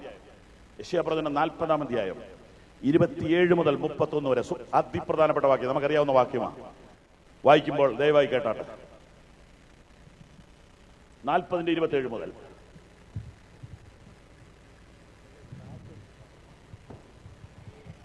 എന്നാൽ എന്റെ വഴി യഹോവയ്ക്ക് മറഞ്ഞിരിക്കുന്നു, എന്റെ ന്യായം എന്റെ ദൈവം കാണാതെ കടന്നുപോയിരിക്കുന്നു എന്ന് യാക്കോബേ നീ പറയുകയും ഇസ്രായേലേ നീ സംസാരിക്കുകയും ചെയ്യുന്നത് എന്ത്? നിനക്ക് അറിഞ്ഞുകൂടെയോ? നീ കേട്ടിട്ടില്ലയോ? യഹോവ നിത്യദൈവം, ഭൂമിയുടെ അറുതികളെ സൃഷ്ടിച്ചവൻ തന്നെ. അവൻ ക്ഷീണിക്കുന്നില്ല, തളർന്നു പോകുന്നതുമില്ല. അവന്റെ ബുദ്ധി അപ്രമേയമത്രേ. അവൻ ക്ഷീണിച്ചിരിക്കുന്നവന് ശക്തി നൽകുന്നു, ബലമില്ലാത്തവന് ബലം വർദ്ധിപ്പിക്കുന്നു. ബാല്യക്കാർ ക്ഷീണിച്ച് തളർന്നു പോകും, യൗവനക്കാരും ഇടറി വീഴും. എങ്കിലും യഹോവയെ കാത്തിരിക്കുന്നവർ ശക്തിയെ പുതുക്കും. അവർ കഴുകന്മാരെ പോലെ ചിറകടിച്ച് കയറും. അവർ തളർന്നു പോകാതെ ഓടുകയും ക്ഷീണിച്ചു പോകാതെ നടക്കുകയും ചെയ്യും. ആമേൻ. ആ വചനത്തിനായിട്ട് ഹല്ലേലൂയ പറഞ്ഞാട്ടെ. ദൈവം നിനക്ക് പരിധി വെച്ചിട്ടില്ല. ദൈവം പറയുന്ന നീ പറക്കണമെന്നാ. നടക്കെങ്കിലും ചെയ്യണം. കിടക്കരുത്. ദൈവത്തെ ഓർക്കണം. നീ പറക്കണമെന്നാണ് ദൈവം ഉദ്ദേശിക്കുന്നത്. യഹോവയെ കാത്തിരിക്കുന്നവൻ ശക്തിയെ പുതുക്കും. അവൻ പറക്കും, ഓടും, നടക്കും. അപ്പൊ ഒരാൾ ചോദിച്ചു, പാസ്റ്ററേ ആദ്യം പറക്കും, പിന്നെ ഓടും, പിന്നെ നടക്കും, അപ്പൊ കീഴോട്ടാണല്ലോ. വിഷമിക്കണ്ട. ദൈവത്തിന്റെ ഓർഡറില്ല ബൈബിളിൽ കിടക്കുന്നത്. 2-3 തെളിവ് വേണേ പുസ്തകത്തിൽ തരാം. ഒരെണ്ണം മാത്രം ഇപ്പോൾ ഓർത്തു. ഈ സമാഗമന കൂടാരത്തിലെ പെട്ടകത്തിന്റെ കൃപാസനത്തിന്റെ കാര്യം ആദ്യം പറഞ്ഞിരിക്കുന്നു. അത് ദൈവത്തിന്റെ ഓർഡറാണ്. പക്ഷെ നമ്മൾ ആദ്യം ചെല്ലുന്ന പ്രാകാരത്തിലുണ്ട്. നേരെ തിരിച്ചാ സംഭവം. നമ്മുടെ ഓർഡർ തിരിച്ചാ. നമ്മൾ പ്രാകാരം, വിശുദ്ധ സ്ഥലം, അതിവിശുദ്ധ സ്ഥലം. ദൈവം തമ്പുരാൻ അവിടെ ഇങ്ങോട്ടാണ്. ദൈവം തമ്പുരാൻ നേരെ കൃപാസനം, പിന്നെ ഇങ്ങോട്ടാണ്. അതുപോലെ തന്നെ നിങ്ങളുടെ ആത്മാവും പ്രാണനും ദേഹവും തെസ്സലോനിക്ക ലേഖനത്തിൽ ദൈവത്തിന്റെ ഓർഡറാണ്. ദൈവം ആദ്യം ആത്മാവ് പറയുന്നത്. ആത്മാവ്, പ്രാണൻ, ദേഹം. നമ്മളോ ആദ്യം ദേഹം, പിന്നെ ആത്മാവ്. സമയം കിട്ടുമ്പോഴല്ലേ ആത്മാവിന്റെ കാര്യത്തിലോട്ട് പോണേ. അപ്പൊ ദൈവത്തിന്റെ ഓർഡറല്ലേ ഈ പറഞ്ഞിരിക്കുന്നത്. യെശയ്യാപ്രവചനത്തിലും നീ പറക്കാൻ സൃഷ്ടിക്കപ്പെട്ടവനാണ്, എഴയാനും എരക്കാനും സൃഷ്ടിക്കപ്പെട്ടവനല്ല. എത്ര പേർക്ക് ഞാൻ പറയും തിരിയുന്നുണ്ട്? എഴയാനും എരക്കാനും സൃഷ്ടിക്കപ്പെട്ടവനല്ല, പറക്കാൻ സൃഷ്ടിക്കപ്പെട്ടവനാ. കരങ്ങൾ ഉയർത്തിയൊരു നല്ല ഹല്ലേലൂയ പറഞ്ഞാട്ടെ. ദൂതിന് വേണ്ടി ആ വാക്യം വായിപ്പിച്ചത്. ദൈവം എനിക്ക് വെച്ചിരിക്കുന്ന പരിധി എന്നാണെന്നറിയാമോ? കഴുകന്മാരെ പോലെ ചിറകടിച്ചുയരുവാൻ. സ്തോത്രം, സ്തോത്രം, സ്തോത്രം, സ്തോത്രം. ദൈവദാസൻ നേരത്തെ അത് ഓർപ്പിച്ചു.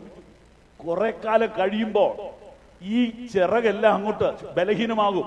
അതെല്ലാം കൊത്തി പറിച്ചങ്ങ് കളഞ്ഞേച്ച് വീണ്ടും ഫ്രഷ് ആകും. ഈ കഴിഞ്ഞ നാളുകളിൽ ക്ഷീണിച്ചിട്ടാണ് ഈ കൺവെൻഷൻ വന്നതെങ്കിൽ പുതിയ ചിറക് ഇന്ന് രാത്രി പരിശുദ്ധാത്മാവ് തരും. പുതിയ ചിറക്, പുതിയ ചിറക്, പുതിയ ചിറക് ഇന്ന് രാത്രി പരിശുദ്ധാത്മാവ് തരും. പഴയതെല്ലാം ഇന്ന് രാത്രി മാറും.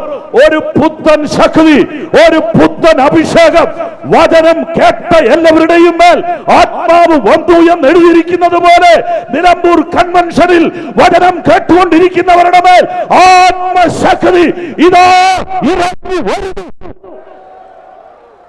രക്തത്താൽ ജയം. ഞാൻ അപ്പോസ്തല പ്രവൃത്തികൾ ഈ മാസത്തിൽ ഒന്നുകൂടി ഒന്ന് ശ്രദ്ധിച്ചു. പെന്തക്കോസ്ത് നാളിൽ അവർ കൂടിയിരുന്നപ്പോൾ അഗ്നിജ്വാല, കാറ്റ്, മുഴക്കം, അന്യഭാഷ. അത് കഴിഞ്ഞ് 4-ാം അധ്യായത്തിലോട്ട് വന്നപ്പോൾ പ്രാർത്ഥിക്കരുതെന്ന ഓർഡർ. അവരിരുന്ന് പ്രാർത്ഥിച്ചപ്പോൾ തലം കുലുങ്ങി. കെട്ടിടത്തിന് ഷെയ്ക്കുണ്ടാക്കുന്ന ഒരു ശക്തിയാ നിന്റെ മേലെ ഇറങ്ങി വന്നിരിക്കുന്നത്. കെട്ടിടത്തിന്റെ പില്ലർ പോലും കുലുക്കുന്ന ഒരു ശക്തിയാ നിന്റെ മേൽ ഇറങ്ങി വന്നിരിക്കുന്നത്. അങ്ങനെയാണെങ്കിൽ നീ താമസിക്കുന്ന പഞ്ചായത്തിനൊരു കുലുക്ക് ഈ വർഷത്തിൽ ഉണ്ടാകട്ടെ. അത് ഇന്ത്യയെ കുലുക്കുന്ന അഭിഷിക്തന്മാർ ഇവിടെ എഴുന്നേൽക്കട്ടെ. മലബാറിൽ നിന്ന് ശക്തന്മാരായ പ്രസംഗികന്മാർ എഴുന്നേൽക്കാൻ പോകുന്നു. ഇന്ത്യയെ കുലുക്കുന്ന കൊടുങ്ക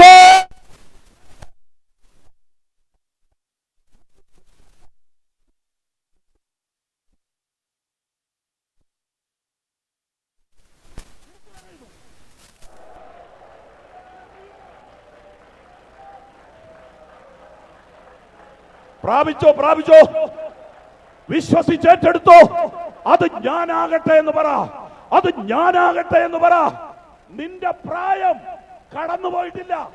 നിനക്കിപ്പോ ഉള്ള വിദ്യാഭ്യാസം മതി, നിനക്കുള്ള വണ്ണം മതി, നിനക്കുള്ള പൈസ മതി. ഒരഭിഷേകം പുതുക്കി പ്രാപിച്ചാൽ സ്ഥിതി മാറും.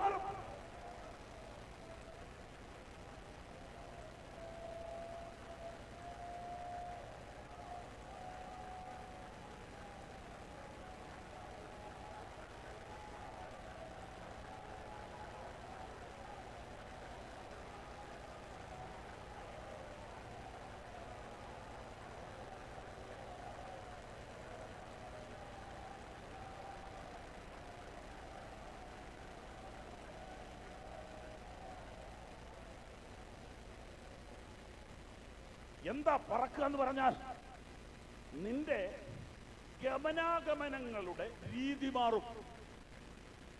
നിന്റെ ഗമനാഗമനങ്ങളുടെ സ്പീഡ് മാറും, രീതി മാറും. ദൈവം തൊട്ടവനെ കണ്ടാൽ അറിയാം. സംശയിക്കണ്ട, നിന്റെ സ്പീഡ് ദൈവം മാറ്റാൻ പോകുന്നു. അവൻ എന്റെ കാലുകളെ മാൻപയുടെ കാലുകൾക്ക് തുല്യമാക്കുന്നു. സ്കൂട്ടറെ പോയാലും കാറെ പോയാലും കുഴി കുഴി തന്നെയാണ്. വലിയ കാറെ പോയാലും കുഴി കുഴി തന്നെയാണ്. എന്നാൽ പറക്കാൻ തുടങ്ങിയാൽ കുഴിയില്ല. എല്ലാ കുന്നും താഴും, എല്ലാ താഴ്വരയും നികന്നു വരും. ദൈവം നിന്റെ ഗമനാഗമനങ്ങളുടെ രീതി മാറ്റാൻ പോകുന്നു. ദൈവം നിന്റെ ഗമനാഗമനങ്ങളുടെ സ്പീഡ് മാറ്റാൻ പോകുന്നു. ദൈവം നിന്റെ മിനിസ്ട്രിയുടെ സ്വഭാവം മാറ്റാൻ പോകുന്നു. ദൈവം നിന്റെ തലമുറയുടെ മുഖച്ഛായ മാറ്റാൻ പോകുന്നു. ഇത് ദൈവത്തിന്റെ ദൂതൻ. നീ പറക്കാൻ വിളിക്കപ്പെട്ടവനാ, എരക്കാനുമല്ല എഴയാനുമല്ല. ദൈവം നിനക്ക് പരിധി വെച്ചിട്ടില്ല കുഞ്ഞെ, നീ ആയിട്ട് പരിധി ഉണ്ടാക്കരുത്. Praise the lord, praise the lord. സൂര്യ നീ ഗിബയോനിലും ചന്ദ്ര നീ അയ്യാലും താടികളിൽ നിൽക്കാൻ പറഞ്ഞത് രാക്ഷസനൊന്നുമല്ല, നമുക്ക് സമസ്വഭാവമുള്ള മനുഷ്യനാണ്. ഞാൻ പറഞ്ഞിട്ടല്ലാതെ ഈ ആണ്ടുകളിൽ മഞ്ഞുമഴയും പെയ്യയില്ലെന്ന് പറഞ്ഞത് അമാനുഷനുമല്ല, അതിമാനുഷനുമല്ല, 18 അടി പൊക്കമുള്ളവനല്ല, എന്നെ പോലെ നിങ്ങളെപ്പോലെ ഒരു പാവപ്പെട്ടവനാണ്. ഒരു സ്ത്രീ വിരട്ടിയാൽ ഓടിപ്പോകാനും മാത്രമുള്ള ചങ്കൂറ്റുള്ള ഒരു പാവപ്പെട്ട ഉപദേശിയാ പറഞ്ഞത്. ഞാൻ പറഞ്ഞിട്ടേ മഴ പെയ്യുള്ളെന്ന്. നീ പ്രാർത്ഥിക്കാൻ തുടങ്ങിയാൽ നിന്റെ ചങ്കൂറ്റം വർദ്ധിക്കും. നീ പ്രാർത്ഥിക്കാൻ തുടങ്ങിയാൽ പ്രകൃതി നിന്നെ അനുസരിക്കാൻ തുടങ്ങും. നീ പ്രാർത്ഥിക്കാൻ തുടങ്ങിയാൽ നിന്റെ സ്ഥിതി മാറും. ഓ രക്തത്താൽ ജയം. ദൈവപ്രവൃത്തിയെ തടയുന്ന അന്ധകാര ശക്തികൾ ഇന്ന് രാത്രി കീഴടങ്ങട്ടെ. ദൈവത്തിന്റെ വിടുതലിനെ പകുതി വഴിക്ക് വെച്ച് ബ്ലോക്ക് ചെയ്യുന്ന അശുദ്ധാത്മ ശക്തികളുടെ വ്യാപാരം ഈ പന്തലിന് പുറത്തു പോകട്ടെ. ഈ പന്തലിനകത്ത് ഒരു സ്വപ്നമുള്ള യൗവനക്കാരൻ, ഒരു പ്രതീക്ഷയോടെ വന്ന യൗവനക്കാരൻ, മടുത്തു വന്ന യൗവനക്കാരൻ ഇന്ന് രാത്രി ചിറക് പ്രാപിക്കട്ടെ.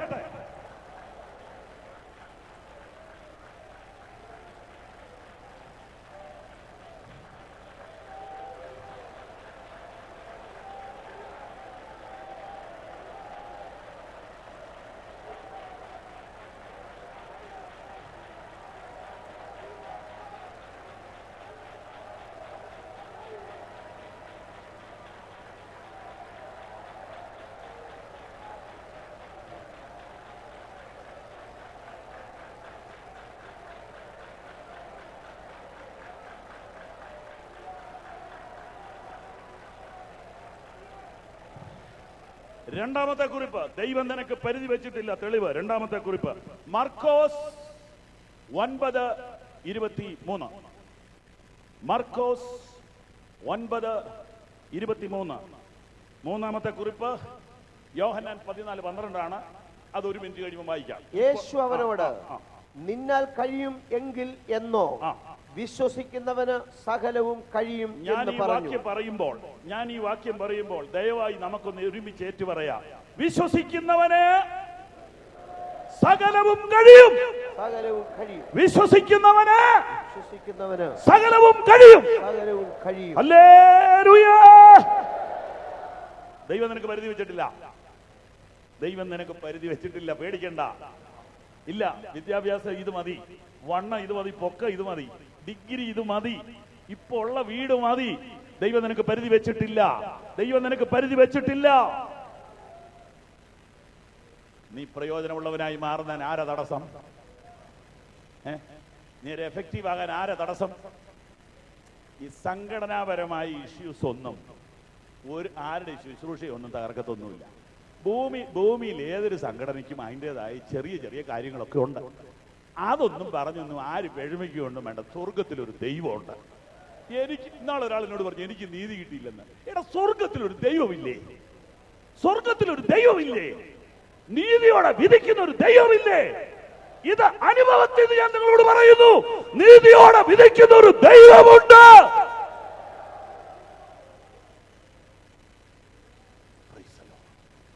Praise the Lord. വിശ്വസിക്കുന്നവന് സകലം കഴിയും. മൂന്നാമത്തെ കുറിപ്പ് യോഹന്നാൻ 14:12.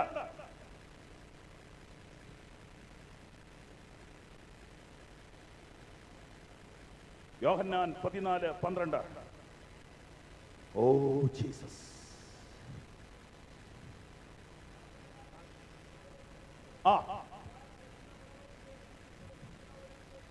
ഞാൻ ചെയ്യുന്ന പ്രവൃത്തി എന്നിൽ വിശ്വസിക്കുന്നവനും ചെയ്യും.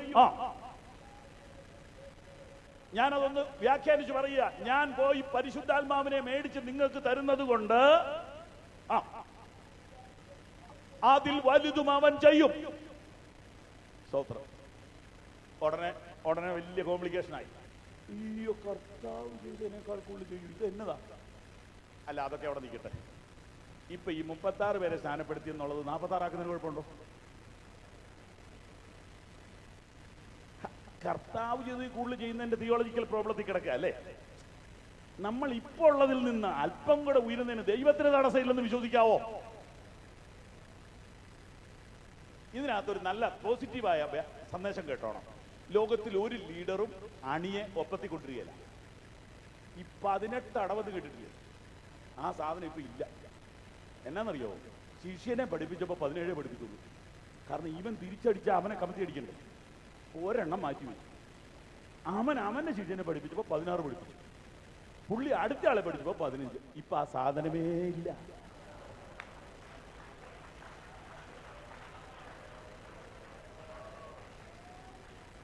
എന്നാൽ ഒരേ ഒരു ഗുരു, നസ്രയത്തിലെ തച്ചന്റെ മകൻ ഒരു ഗുരു പറയാ,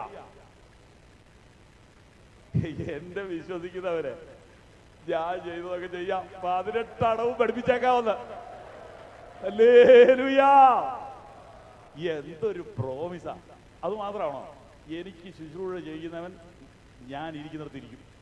വലിയൊരു ഇരുത്തുവോ?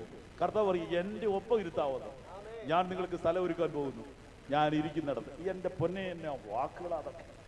ഇതുപോലൊരു ഗുരുവുണ്ടോ? ഇതുപോലൊരു ലീഡറുണ്ടോ? ഇതുപോലൊരു നല്ല കർത്താവുണ്ടോ? നിന്നെ താത്തുന്നില്ലെന്നേ, നിന്നെ കുറയ്ക്കാൻ ഉദ്ദേശിക്കുന്നില്ല. ദൂത നിനക്ക് യേശു പരിധി വെച്ചിട്ടില്ല. നിന്റെ വായ വിസ്താരത്തിൽ തുറക്ക, ഞാൻ അതിനെ നിറയ്ക്കും. നിന്റെ ആലയം ആത്മാക്കളെ കൊണ്ട് നിറയും. നിന്റെ തലമുറ എല്ലാ ജ്ഞാനത്താലും നിറയും. നീ ഈ തലമുറയിൽ അനുഗ്രഹിക്കപ്പെടും. ദൈവം നിനക്ക് പരിധി വെച്ചിട്ടില്ല. ദൈവം നിനക്ക് പരിധി വെച്ചിട്ടില്ല. ഇനിയും അഭിഷേകം പ്രാപിച്ചു കഴിയുമ്പോഴോ നീ അതിൽ കൂടുതൽ പ്രസംഗം തീർന്നു. അതുകൊണ്ട് നമ്മൾ എന്ത് ചെയ്യണം? 3 കാര്യം പറയാം. ഓർക്കാവുന്ന ഭാഷ പറയാം. 1, നിന്റെ പ്രാർത്ഥന മാറ്റുക. 2, നിന്റെ പ്രവർത്തന രീതി മാറ്റുക. 3, നിന്റെ പ്രതീക്ഷ മാറ്റുക. 3 പ്രാർത്ഥന മാറ്റുക. യേശു പോകുമ്പോൾ ഒരു കുരുടൻ വഴിയിലിരിക്കുക. അവൻ വഴിയിലിരുന്ന് എല്ലാവരോടും എന്തേലും തരണേന്ന് പറയും. യേശു വന്നപ്പോഴും അവൻ എന്തേലും തരണേന്ന് പറഞ്ഞു. വിളിച്ചു, കരഞ്ഞു. യേശു നിന്നു. ധൃതി പിടിക്കാതെ കുത്തും കോമായും ഇട്ടൊരു ചോദ്യം യേശു അങ്ങോട്ട്, ഞാൻ നിനക്ക് എന്ത് ചെയ്തു തരണമെന്ന് നീ ഇച്ഛിക്കുന്നു? എന്നാ ചോദ്യം അത്? ഇതുപോലെ വഴി കിടന്ന് കരയുന്നതുകൊണ്ട് ഇത്രയും വലിയ ചോദിക്കേണ്ട കാര്യമാണ്. ഞാൻ നിനക്ക് എന്ത് ചെയ്തു തരണമെന്ന് നീ ഇച്ഛിക്കുന്നു. മർക്കോസ് 10:51. കുറിക്കുന്നവർക്ക് വേണ്ടി പറഞ്ഞതാണ്. എന്തിനാ അങ്ങനെ ചോദിച്ചതറിയോ? നീ ഇത്രയും നാളും പ്രാർത്ഥിച്ച പോലെയുള്ള പ്രാർത്ഥനയാണോ എന്നോടും പ്രാർത്ഥിക്കുന്നത്? ആണോ? അങ്ങനെയാണെങ്കിൽ എല്ലാവരും 50 രൂപ തന്നിടത്ത് ഞാൻ 100 രൂപ തരാം. പക്ഷേ നിന്റെ തൊഴിൽ മാറുകയില്ല, പേര് മാറത്തില്ല. ഭിക്ഷക്കാരനായി തന്നെ നിനക്ക് ജീവിതകാലം മുഴുവൻ തുടരാം. പിന്നെ ഇച്ചിരിയുടെ ഗ്രേഡ് കൂടിയ ഭിക്ഷക്കാരൻ. 500-ന്റെ 100-ന്റെ ഒക്കെ നോട്ട് ഇങ്ങനെ ഇട്ട് കറക്കാം. പക്ഷെ ഭിക്ഷക്കാരൻ തന്നെ. ഞാൻ നിനക്ക് എന്ത് ചെയ്തു തരണം? നിന്നെ ഒരു ഭിക്ഷക്കാരനായിട്ട് തന്നെ അനുഗ്രഹിക്കണോ? അതാ ചോദിച്ചത്. അവൻ പറഞ്ഞു, വേണ്ട, ഭൂമിയിൽ ആരോട് ചോദിച്ച ചോദ്യമല്ല നിന്നോട് ഞാൻ ചോദിക്കുന്നത്. എനിക്ക് കാഴ്ച പ്രാപിക്കണം. എനിക്കൊരു പൈസയും വേണ്ട, നീ കാഴ്ച പ്രാപിക്കണം. നീ മനുഷ്യരോട് ചോദിക്കുന്ന പോലെയാണോ കർത്താവിനോട് ചോദിക്കുന്നത്?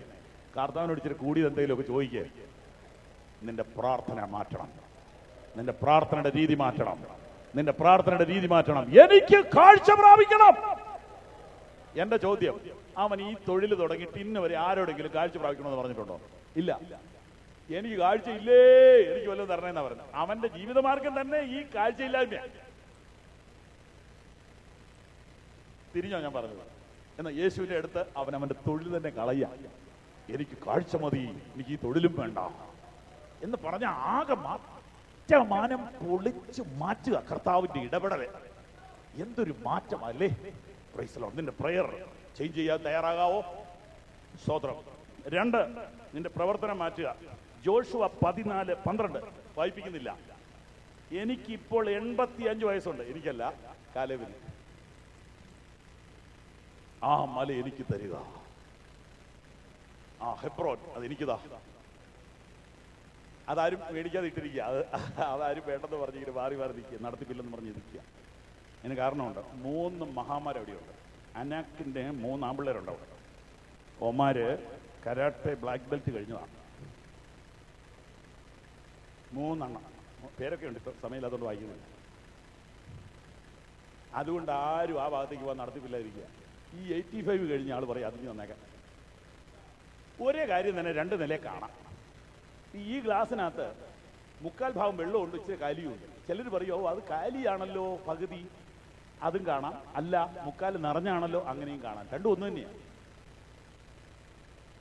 സ്തോത്രം. ഹെബ്രോൻ മലയിൽ ഈ കരാട്ടക്കാർ വില്ലന്മാർ 3 ഉണ്ടെങ്കിൽ അതിന്റെ അർത്ഥം എന്നാ? നല്ല സ്ഥലമായതുകൊണ്ടാ. there is a hope. അവിടെ എന്തോ സാധ്യതയുണ്ട്. അല്ല പിന്നെ അവന്മാർ അവിടെ നിൽക്കും. ഇത്ര വില്ലന്മാരവിടെ നിൽക്കുന്നുണ്ടെങ്കിൽ അവിടെ എന്തോ ഉണ്ട്.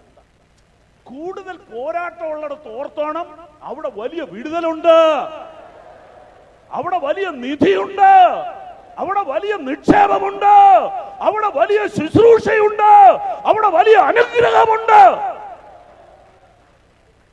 കാലേബ് പറഞ്ഞതിരിക്കും അന്നേരം. അതിനുള്ള 2ാമത്തെ ഗുണം എന്നാണെന്നറിയോ? അവിടെ ഇടിയും കുറവായിരിക്കും. കാരണം ഇവരുള്ളതുകൊണ്ട് സാധാരണ ആരും അങ്ങ് പോരത്തില്ല. പിടികിട്ടുന്നുണ്ടല്ലോ. അവിടെ ക്യൂ നിൽക്കണ്ട, കേറി വർക്ക് ചെയ്യാം. റിസ്ക് എടുക്കാൻ തയ്യാറാക. ആരും കാണാത്ത വിടുതലുകൾ നീ കാണും, ആരും കാണാത്ത അനുഗ്രഹങ്ങൾ നീ കാണും. എല്ലാരും ചെയ്യുന്നത് ചെയ്യാൻ വേണ്ടി നടക്കാതെ എന്തെങ്കിലും ഒന്ന് വേറിട്ട് ചിന്തിക്കുക, എന്തെങ്കിലും ഒന്ന് വേറിട്ട് പ്രാർത്ഥിക്കുക, വ്യത്യസ്തമായിട്ടൊന്ന് ചിന്തിക്കുക. ദൈവം നിനക്ക് പരിധി വെച്ചിട്ടില്ല. 3, നിന്റെ പ്രതീക്ഷ മാറ്റുക. ദോഷം സംഭവിക്കാൻ പോണു, മരിക്കാൻ പോണു, ഇടി വെട്ടാൻ പോണു, വണ്ടി ഇടിക്കാൻ, ഇങ്ങനെയൊക്കെ പ്രതീക്ഷിക്കാതെ ദൈവം എനിക്ക് വേണ്ടി വലിയവ ചെയ്യാൻ പോകുന്നു. ദൈവം ദുർഘടങ്ങളെ നിരപ്പാക്കാൻ പോകുന്നു. ദൈവം എൻ്റെ പരിമിതികളെ മാറ്റാൻ പോകുന്നു. ദൈവം എൻ്റെ കണ്ണിൻ്റെ കാഴ്ച കൂട്ടാൻ പോകുന്നു. ദൈവം എൻ്റെ ചെവിയുടെ കേൾവി കൂട്ടാൻ പോകുന്നു. ദൈവം എൻ്റെ ശുശ്രൂഷയുടെ അതിര് മാറ്റാൻ പോകുന്നു. ദൈവം എനിക്ക് വചനത്തിൽ പുതിയ വെളിപ്പാട് തരാൻ പോകുന്നു. ദൈവം എനിക്ക് ആരോഗ്യസ്ഥിതിയിൽ മാറ്റം വരുത്താൻ പോകുന്നു. ദൈവം എനിക്ക് മാറ്റം വരുത്താൻ പോകുന്നു. ദൈവം എനിക്ക് മാറ്റം വരുത്താൻ പോകുന്നു. ദൈവം നിനക്ക് പരിധി വെച്ചിട്ടില്ല. Oh Jesus, hallelujah. ഇന്ന് തന്നെ ഇത് നടന്നുകൊണ്ടിരിക്കുക. ഇന്നത് നടക്കുക. ഇപ്പോൾ അത് ആരംഭിക്കുക. കണ്ണുകൾ അടച്ചാട്ടെ, കൈകൾ ഉയർത്തിപ്പിടിച്ചാട്ടെ, അല്പനേരം ദൈവത്തിന് സ്തോത്രം ചെയ്താട്ടെ. കർത്താവേ, എന്റെ അതിരൊന്ന് മാറ്റണമേ.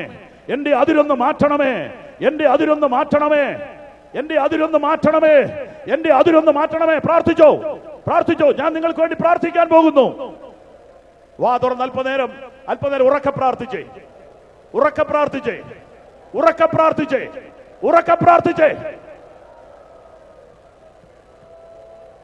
പ്രിയ കർത്താവേ, യേശുവിന്റെ നാമത്തിൽ ഈ വചനത്തിലൂടെ പറഞ്ഞത് ഇന്ന് ഈ പന്തലിൽ സംഭവിക്കുന്നതിന് നന്ദി പറയുന്നു. ആളുകൾ തിരിച്ചറിയത്തക്കവണ്ണം മറക്കാനാവാത്ത ഒരടയാളത്തിന്റെ രാത്രിയായി ഇന്ന് രാത്രി മാറട്ടെ. യേശുവിന്റെ നാമത്തിൽ തന്നെ കരങ്ങൾ അടിച്ച് ദൈവത്തിന് മഹത്വം കൊടുക്കാം.